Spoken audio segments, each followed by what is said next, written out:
ہم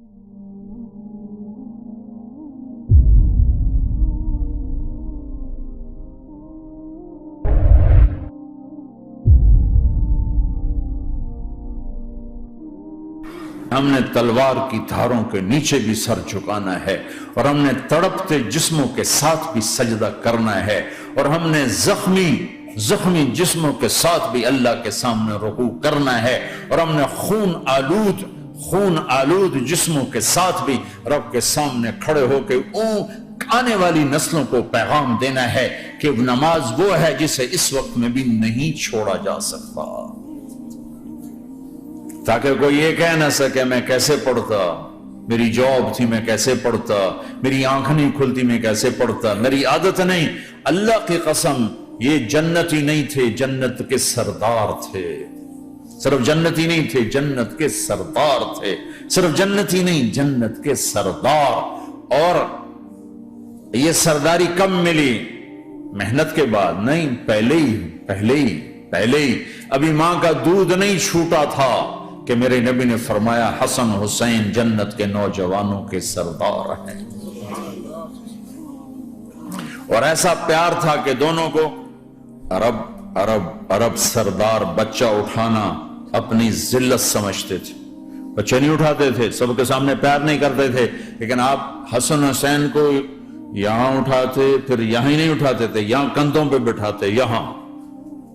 اور ایک عرب بدو حیران ہو کے دیکھ لیں، یا رسول اللہ یہ آپ کیا کر رہے ہیں؟ مطلب یہ کتنی عیب کی بات ہے کہ آپ جیسا سردار اور یہاں بچوں کو بٹھایا ہوا ہے۔ کہنے لگا آپ ان سے بہت پیار کرتے ہیں؟ کہا ہاں میں ان سے بہت پیار کرتا ہوں، اور صرف میں نہیں کرتا، اللہ بھی ان سے پیار کرتا ہے۔ اور بتاؤں، جو ان سے پیار کریں گے اللہ ان سے بھی پیار کرے گا، جو ان سے محبت کریں گے اللہ ان سے بھی محبت کرے گا، اللہ بھی ان سے محبت کرے۔ پھر ہم نے دعا مانگی، یا اللہ جو ان سے پیار کرے تو ان سے پیار کر، جو ان سے بغض رکھے تو ان سے بغض رکھ۔ حسن حسین کی کشتی کراتے تھے، دونوں بھائیوں کی کشتی کراتے۔ ایک دفعہ دونوں کی کشتی ہو رہی اور حسین ذرا کمزور پڑ رہے تھے تو آپ اس کو شاباش دیتے، شاباش شاباش شاباش۔ تو حضرت فاطمہ کہنے لگی، ماں بھی بیٹھی تھی، کہنے لگی یا رسول اللہ آپ حسین کو شاباش دے رہے ہیں، حسن کو کیوں نہیں دے رہے؟ تو آپ نے کہا یہ جبریل میرے پاس کھڑا ہوا، یہ بھی حسین کو شاباش دے رہا ہے تو میں بھی حسین کو شاباش دے رہا ہوں۔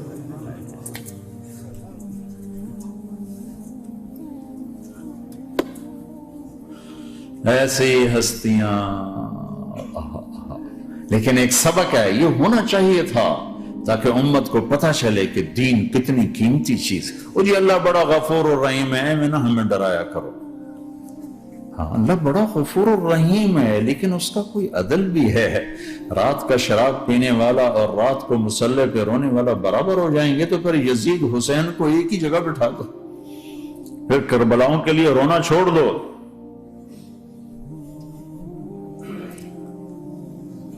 رات کو ناچنے والی، رات کو رونے والی برابر ہو جائیں گے، سود کھانے والا، حلال کھانے والا برابر ہو جائیں گے، شراب بیچنے والا اور مزدوری کرنے والا برابر ہو جائیں گے، جھوٹ بولنے والا، سچ بولنے والا برابر ہو جائیں گے۔ افنجعل المسلمین کالمجرمین ما لکم کیف تحکمون ام لکم کتاب فیہ تدرسون۔ اس سے زیادہ واضح کیا بتاؤں کہ میرا رب کہتا ہے کون سی کتاب میں لکھا ہوا ہے کہ ماننے والا نہ ماننے والا برابر کر دوں گا؟ کون سی کتاب میں؟ اللہ کو یہ کہنا پڑ رہا ہے ام لکم کتاب فیہ تدرسون، کس کتاب میں یہ لکھا ہوا ہے؟ ام نجعل المتقین کالفجار، ایک بدماش اور ایک فرمانبردار کو برابر کر دوں؟ کہاں لکھا ہوا ہے؟ ایسی ہستیاں، جنگ سے پہلے اونگ آ گئی، آنکھ کھلی تو ہنسنے لگے۔ بہن نے پوچھا یہ تو ہنسنے کا موقع نہیں، کیوں ہنسے ہو؟ زینب کہا بہن اللہ کے نبی خواب میں آئے، فرما رہے ہیں بیٹا میں لینے آ چکا ہوں، تو اب نہ پڑھے نماز، اب کیا مسئلہ ہے؟ جنت کے لیے تو کرنا ہے سب، یہ جنت کے لیے تو کر رہے، اللہ کے لیے تو کر رہے کہ زرد دادن و جان دادن نہ آئے از لذت دیدارش، خسرو چتواں گفتن سر دادن و جان دادن نہ دیدار خیارے۔ اس اللہ کے لیے تو سر کٹا رہے ہیں، تو وہ تو راضی ہو چکا ہے, نبی آ چکا ہے, آؤ بیٹا میں لینے آ چکا ہوں, تو اب نہ پڑھیں نماز. نہیں نہیں, برمنگم والوں کو کون بتائے گا کہ نماز کیسی چیز ہے. انہوں نے کہا جی وہ نہیں جنگ رو کرے گا, پھر چلو نماز پڑھو. نماز تو نہیں چھوڑی جا سکتی. آدھوں کو روک دیا تم جنگ کرو, آدھوں سے کہا تم نماز پڑھو. آدھوں نے نماز پڑھی, آدھوں نے جنگ کی. پھر جنہوں نے نماز پڑھی انہوں نے کہا تم آگے بڑھ جاؤ. ان سے کہا تم جا کے پیچھے اللہ کے بارگاہ میں سجدہ کرو. 1400 سال کی تاریخ میں ایسے نمازی میری نظروں سے نہیں گزرے, اور ایسی نماز نہیں پڑھی گئی. نبی کے زمانے کے بعد آپ نے بھی صلاۃ خوف ایک پڑھی تھی, وہ نبی تو نبی ہوتا ہے. اور کیا ان کا حال تھا, خون و خون, اپنے خون سے وضو کیے یا کربلا کی مٹی سے تیمم کیے. جب سجدوں میں سر رکھ کے سبحان ربی الاعلی کہا ہوگا تو دھرتی میں کیا ہلچل مچی ہوگی. نماز نہ چھوڑا, نماز نہ چھوڑ, نہ کوئی عورت نہ کوئی مرد, نماز نہ چھوٹے. اللہ کو اور کبیرہ گناہوں سے بچو, کبیرہ گناہوں سے, بڑے گناہوں سے بچو, بڑے گناہوں سے بچو. چھوٹے گناہ ہوتے رہتے ہیں, اور اللہ بھی درگزر کرتا ہے. بڑے گناہوں سے بچو, وہ بھی ہو جائیں توبہ کر لو معاف, توبہ کر لو معاف. ماں باپ کی نافرمانی بڑا گناہ ہے. ایک صحابی کی بیگم نے کہا یا رسول اللہ میرے خامند موت کی حالت میں کلمہ نہیں پڑھا جا رہا. علقمہ آپ دوڑے ہوئے گئے, آپ نے کہا بیٹا کلمہ پڑھو. کہا جی نہیں پڑھا جا رہا. بول رہے ہیں. کہا جی پڑھا نہیں جا رہا. کہا کیوں؟ پھر آپ نے ایک دم کہا کوئی ماں باپ میں زندہ؟ کہا جی ماں. راضی ہے؟ کہا نہیں ناراض. بولو. وہ آ گئی. آپ نے کہا علقمہ کی اماں تمہیں بچے سے ناراض ہو؟ کہا جی ہاں.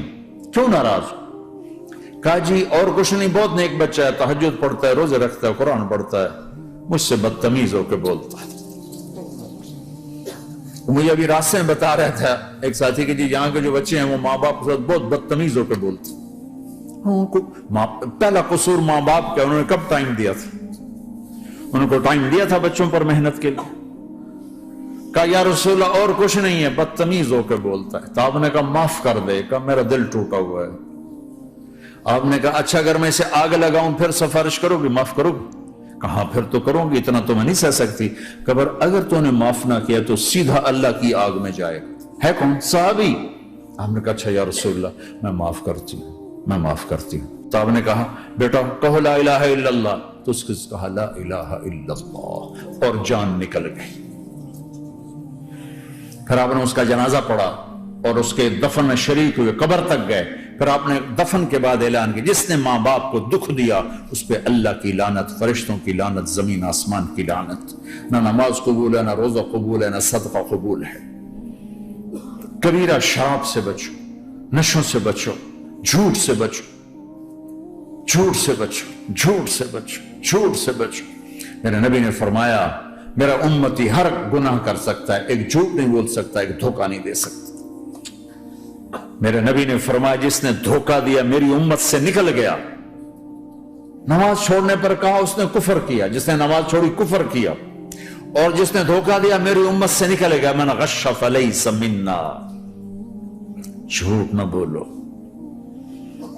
دھوکہ نہ دو, سب کچھ چلا جائے جانے دو, سچ کا ساتھ نہ, سچ کا ساتھ. ابن خراش رحمت اللہ علیہ کے بارے میں مشہور تھا زندگی بھر کبھی جھوٹ نہیں بولا. حجاج کا زمانہ, ان کے 2 بیٹے حجاج کے خلاف جنگ میں شریک ہو گئے. پھر ان کو شکست ہوگی, وہ بھاگ گئے. پھر چھپتے چھپاتے گھر پہنچ گئے. سی آئی ڈی نے بتایا کہ وہ گھر آ گئے. تو حجاج نے کہا آج ابن خراش کا امتحان لوں گا. ان کو بلا لیا.